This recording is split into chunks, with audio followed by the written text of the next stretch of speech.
문제부터 볼 겁니다. 문제부터 17학년도 6월 문제부터 보겠습니다. 17학년도 6월 문제. 이제 뭐 제가 사실 문제의 스타일에 대한 것들은 수업 시간에 여러 차례 설명을 해왔기 때문에 문제 스타일에 대해 이야기를 하기보다는 지금은 본문에서 여러분들이 뭘 생각해야 하는가에 대해서 좀 더 초점을 맞추겠습니다. 왜냐면 문제의 스타일에 대해서는 여러분들이 어느 정도 보면 내재화되어 있는 것 같아요. 마음속에 어떤 이야기를 물어볼 수 있겠다라는 걸 예측하기는 좀 어려울 수 있을지언정 이 문제가 완전히 새로운 문제다라고 느낄 만한 문제들은 여러분들의 삶에 더 이상 없을 거예요. 1년 동안 모의고사를 풀었으니까 4차례 그 다음에 올해 또 한 번 풀었잖아요. 5차례 풀었거든요. 그 다음에 여러분들이 뭐 학원 다닐 때 또는 혼자 공부할 때 저랑 같이 수업 들을 때 문제를 풀었기 때문에 문제의 생소함에 대해서 제가 이야기하지 않겠습니다. 근데 글이 어떻게 되는지는 좀 볼게요. 글이 저는 제가 지난번에도 이야기했지만 저는 저의 기억력을 믿지 않는다라고 했었습니다. 왜 기억력을 믿지 않느냐? 글이 너무 기니까 저의 기억력을 믿지 않아요. 저의 기억력을 믿지 않는데 그럼 어떤 면에서 믿지 않느냐? 이 말을 누가 했는지 예를 들면 3대 같은 경우에는 이 인물 3명 중에 한 명이 이야기할 텐데 보통 조이관이 이야기하는지 조상훈이 이야기하는지 조덕기가 이야기하는지 표시를 할 거예요. 표시를. 자, 누가 돈 쓰는 것을 걱정하라고 아랑곳하낸다. 누가 저더러 돈을 쓰라니 걱정이고 내 돈 가지고 내가 어떻게 쓰는지 라고 했는데 내 돈 가지고 쓴다는 일에 대해서 아버지께서라고 반박한 내용이거든요. 그럼 여기 첫 번째는 아버지고 두 번째는 아들일 겁니다. 아버지와 아들의 이야기. 근데 우리가 3대에 대해서 약간 알고 있는 배경 지식, 물론 이 문제를 풀 때는 배경 지식이 없을 수도 있지만 배경 지식, 아버지와 아들의 관계는 이렇게 둘 아니면 이렇게 둘이겠죠. 조금 뜸하여지면 부친이 쌈지를 풀어서 담배를 담는 동안에 상훈이는 나직이 말을 꺼냈다. 상훈이가 나왔네요. 조상훈이. 돈 쓰신다고만 하는 것도 아닙니다만 어쨌든 공연한 일을 만들어내는 사람들이 첫째 잘못이란 말씀입니다. 높임말을 상훈이가 했다. 중요한 정보죠. 상훈이가 높임말을 할 만한 존재는 조의관밖에 없어요. 그래서 여러분들이 여기까지 딱 읽고 여기 이제 지우겠지. 또 지우거나 이렇게 긋고 여기 조의관이라고 여러분들이 표시하고 여기는 상훈 이렇게 표시하면 돼. 저라면 이렇게 할 거라고. 새로 보는 지문에서도 여기까지만 읽고 관계가 나왔으니까 밑에 자, 돈 쓴다는 일에 대해서 공연한 일이란 말이냐라고 아버지가 되물었죠. 조의관이 되물었고 어기가 조금 낮추어졌다라고 되어 있습니다. 자, 대동보소만 하더라도 족보 한 질은 그냥 단입니다. 단위, 족보의 단위예요. 50원씩으로 매었다 하니 그 50원씩을 꼭꼭 수금하고 나면 무엇하자고 3,4천원이 가외로 들겠습니까? 3,4천원이 든 거에 대해서 따지는 부분이죠. 조상훈이 조의관한테 따지는 부분입니다. 3,4천원은 누가 3,4천원 썼다던 이라고 조의관이 조상훈에게 반박한 내용입니다. 제가 이거 일일이 같이 이야기하는 이유는 여기 이렇게 밑줄 긋고 여기 지금 이 밑줄 그은 부분을 우리가 방금 제가 이렇게 이야기했어요. 조의관이 조상훈에게 반박하고 있는 내용이다라고 이야기했는데 이걸 조상훈이 조의관에게 뭐 제안하고 있는 방법이다 또는 조의관이 그러니까 인물의 화자를 바꿔버리면 이 발언의 화자를 바꿔버리면 선택지가 틀린 선택지가 될 거 아니야. 근데 이런 것들도 수능 문제에서 물어보기 때문에 여러분들이 이 발언뿐만 아니라 모든 발언들이 이거 누가 했는지 정도는 알아챌 수 있어야 돼. 알아챌 수 있어야 된다는 겁니다. 저는 그런 것들을 물어봤다는 거예요. 자, 영감은 아들의 말이 옳다고는 생각했으나 실상그 3,4천원이라는 돈이 족보 확인에 대해 직접적으로 들어간 것이 아니라 땡땡조씨 자신의 가문을 이렇게 이야기해 놓는 겁니다. 무호한 집의 계통을 이어서 1분 1종에 끼려 한즉 군식구가 늘면 양반의 진국이 물거질까 부와 반대를 하는 축들이 많으니까 그 입들을 씻기기 위하여 쓴 것이다. 영감은 이러이러한 이유로 썼다. 서술자가 해설을 해준 것이죠. 누구의 입장을? 영감의 입장을, 영감의 생각을 이렇게 해설해 준 겁니다. 하기 때문에 남봉 자식이 남봉 피운들 액수를 줄이듯이 이 영감도 실상은 1,000원 썼다고 하는 것이다. 중간에 형제편에 이런 약점을 노리고 우려 쓰는 것이지만 이 영감으로서 성한 돈 가지고 이런 병신구실 회복이는 처음이다. 자, 이런 병신구실 회복이는 처음이다. 이 부분은 정확히는 영감의 감정이 들어간 표현이야. 왜냐? 서술자가 영감한테 병신이다라고 이야기할 수는 없죠. 이 병신이다라고 이야기할 수가 없어. 왜냐? 이건 서술자의 개입이니까. 이렇게 개입하지 않는다고 일반적으로 소설들이. 근데 이렇게 병신구실 회복이 처음이라고 써놓은 이유는 이게 누구의 감정이냐면 영감의 감정이라는 거야. 영감이 자기 아들한테서 왜 3, 4천 원 썼어요? 라고 이렇게 질문 받은 게 화가 났다는 거죠. 서운했다는 거지. 그 서운한 감정, 화가 난 감정을 이 병신이라는 표현으로 써둔 거야. 그럼 이거 누구의 입장에서 쓴 내용이야? 영감의 입장에서 쓴 내용이다라고 여러분들이 파악해야 돼. 여기에는 초점화라는 단어를 쓸 수 있는 표현입니다. 어느 정도는 초점화라는 내용을. 자, 밑에 계속 볼게요. 그야 얼마를 쓰셨던지요. 그런 돈은 좀 유리하게 쓰셨다면 좋겠다는 말씀입니다. 아들의 반박이 일어났죠. 조사문이 다시 반박했고, 제하자 유궁은 여러분들이 요거를 몰라도 돼. 이런 시대는 지났다 해도 노치나피라 말은 공손했으나 속은 달았다. 말은 공손했지만 속이 좋지 않았다라는 이야기야. 속이 좋지 않았다. 어떻게 유리하게 쓰라는 말이냐. 자, 여러분들이 이 끝이 냐라고 끝난 부분에서 사실 저는 어떤 걸 기대하냐면 말투가 바뀌었구나라고 인지해야 된다고 저는 생각해요. 너 왜 그랬냐? 이렇게 공격적으로 물어볼 때 제가 그런 표현 잘 안 쓰지만 왜 그랬어요? 라고 이렇게 좀 어떻게 됐든 여러분들한테 저의 감정을 전달하지 않으려고 하잖아요. 저도 화가 날 때가 있잖아. 아까 제가 수업 시간에 6교시에 어디 수업을 갔는데 이 6반들 중에 수업 하나 갔는데 너무 답답해가지고 막 고래고래 소리를 지르면서 수업을 했어. 그리고 저만 가서. 근데 그럴 때는 감정이 드러났단 말입니다. 근데 여기 같은 경우에도 이런 표현이 감정을 드러낸 표현인 거야. 드러낸 표현. 너같이 5, 6천 원씩 학교에 빌리고 제 손으로 가르친 남의 딸자식 유인하는 것이 유리하게 쓰는 방법이냐라고 되물었죠. 자, 이거 누구의 행동? 상훈의 행동.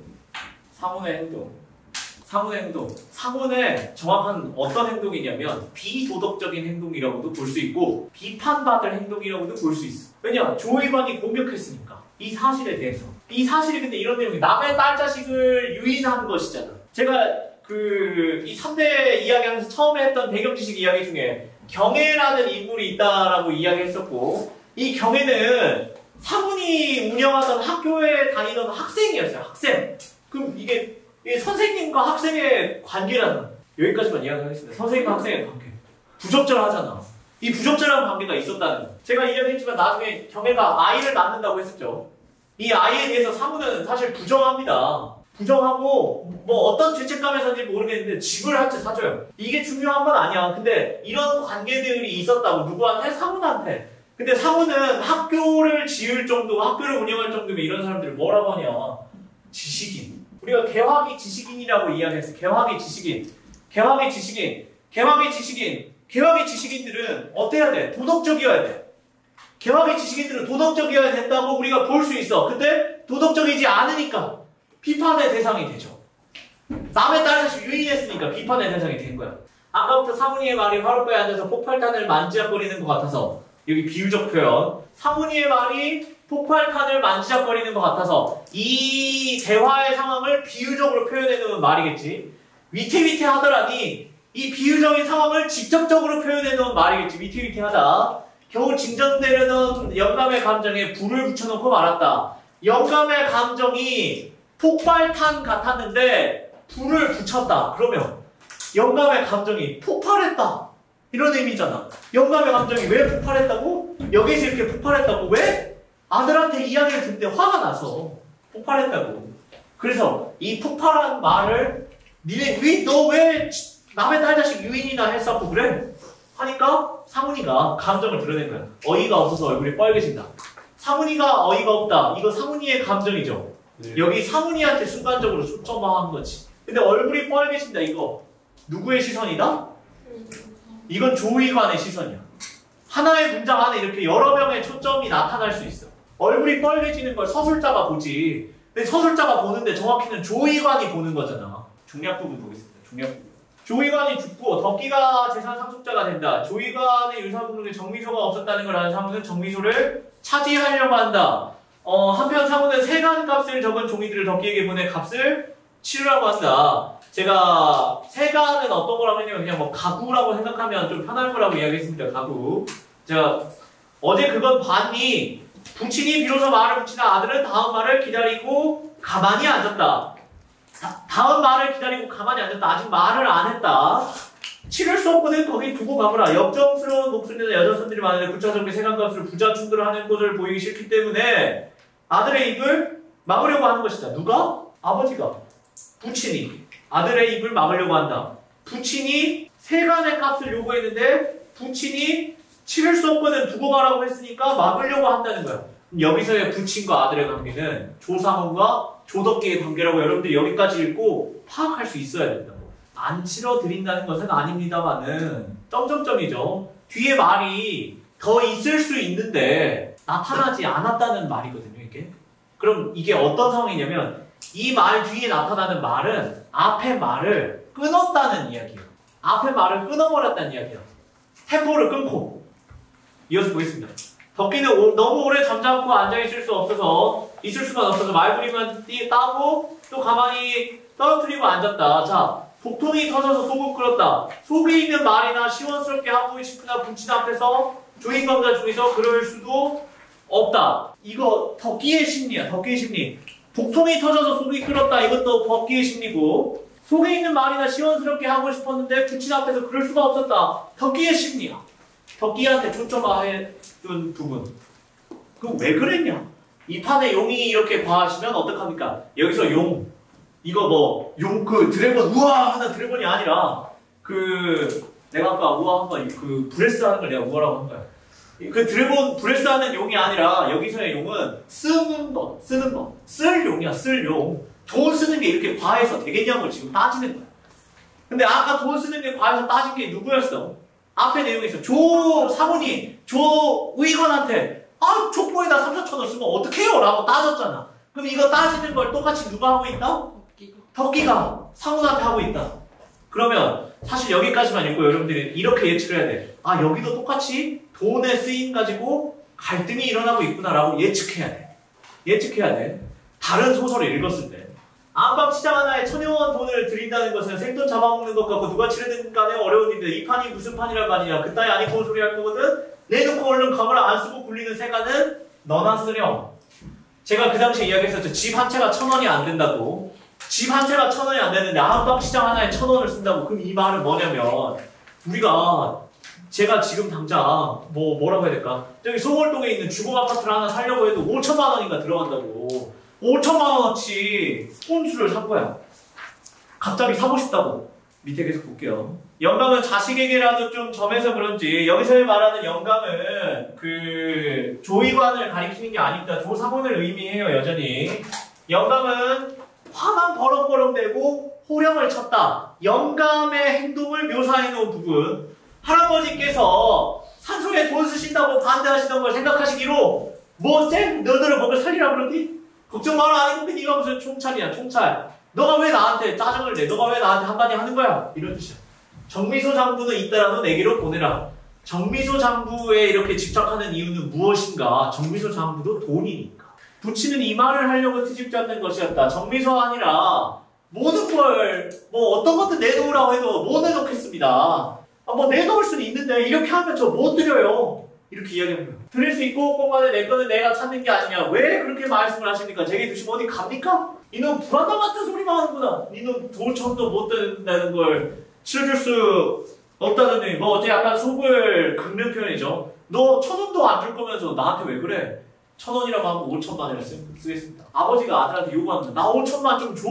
나 못 주겠어. 못 주겠어요 아버지. 어떻게 드립니까? 이렇게 쓰신다고 하면 못 주겠어요. 그래? 야 5천도 못 주겠다고 하면서 뭐 이렇게 생색을 내는 거야? 라고 이야기하는 거야. 그래서 신경질이 일어났는지 부친의 신경질이 일어났는지 부친의 무슨 표현? 감정 표현. 부친의 감정 표현. 일어났는지 벼락만 달려들는 주먹으로 뺨을 갈기려 하던 것을 덕기가 벌떡 일어서니까 주먹이 어깨에 맞았다. 상황서술. 병적인지 망령인지 모르겠으나 흥분함에 대해서는 아니게 되겠다 하고 마루로 피해 나와버렸다. 그러나 금시로 지금 이후로 이런 뜻이야. 지금부터는 정이 떨어지는 것 같고 지금 이후로는 정이 떨어지는 것 같고 그 속에 앉은 부치는 딴 세상 사람같이 생각이 들었다. 그 속에 앉은 부치는 딴 세상 사람같이 생각이 들었다. 이거 덕기의 생각이지. 신앙을 잃어버리고 사회적으로 활약할 야심이나 희망까지 길이 막히고 보면요 생활이 거칠어가는 수밖에 없을 것이라고 동정도 하는 한편인데 누구의 심리? 덕기의 심리. 여전히 누구를 동정했냐? 아버지를 동정했어. 아버지의 생활이 어땠냐? 사회적으로 활약할 야심이나 희망까지 길이 막혀버렸어. 사회적으로 활약할 야심 이건 무슨 뜻이냐면 아까 그 딸자식 유인한 이야기 하는 건데 사실 그냥 사회적으로 활약한다, 사회적으로 인지도를 얻는다 비슷한 표현이야. 생활이 거칠어가는 수밖에 없을 것이라고 동정도 하는 표현인데 생활이 거칠어간다는 게 어떤 표현이냐면 삶이 괴로우니까 생활이 거칠어진다는 거야. 선생님들 만약에 이런 상상을 해봐요. 제가 어느 날 2억의 빚이 생겼다고 해봐요. 그럼 제가 따뜻한 마음을 지니고 세상에 살 수 있겠어요? 어려워. 2억 갚으려면. 그렇다고 그래서 우리가 빚을 지닌 사람들을 조심하게 대해야 된다 그러는 게 칼 맞을 수 있다 이런 표현을 한단 말이야.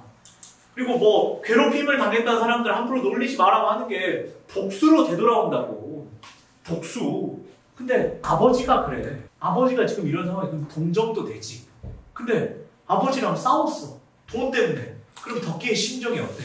복잡하죠. 동정도 되는데 화도 나는 거야. 자, 이미 신앙을 잃어버린 다음에 가면을 벗어버리고 파탈하는 나서는 것도 오히려 나은 일이라고 하겠으나 이렇게 늙은 때에 아버지가 이제 늙었지. 그러니까 영감이라는 표현도 나왔잖아. 아버지가 늙었는데도 이렇게 생활의 타락에서 갈까 하고 덕기는 부친에게 반항하기보다도 자, 반항하면 어떻게 됩니까? 싸우겠죠. 한 대 치고 맞고 싸우겠지. 부자간에 그래서 돼? 안 돼. 그래서 혼자 탄식하는 겁니다. 여러분들이 본문 보실 때 이런 식으로 보시면 되고 그래서 여기 A와 B에 들어가는 이 부자간의 갈등에 대한 이해를 물어보는 이유는 최근에 우리가 3대 문제 풀었던 것들 중에 유서를 가와 나로 이렇게 놔둬가지고 두 유서를 이렇게 비교했던 적이 있거든요. 기억이 안 나시면 이따가 오십시오. 제가 문제를 드릴 테니까 이건 정확히는 2022학년도 수특에 있는 문제예요. 3대 306페이지인가 8페이지인가 그래. 거기 가면 있어요. 이 유서를 비교하는 것처럼 여기는 아버지와 아들의 관계가 두 차례에 걸쳐서 나타나는 부분을 꼽은 거예요. 이렇게 그러면 아버지와 아들의 관계라는 점이 동일한 키워드잖아. 그러니까 이 동일한 키워드에 대해서 해석하는 걸 요구한 거야. 여기는 아시겠습니까? 이거 아셔야 됩니다.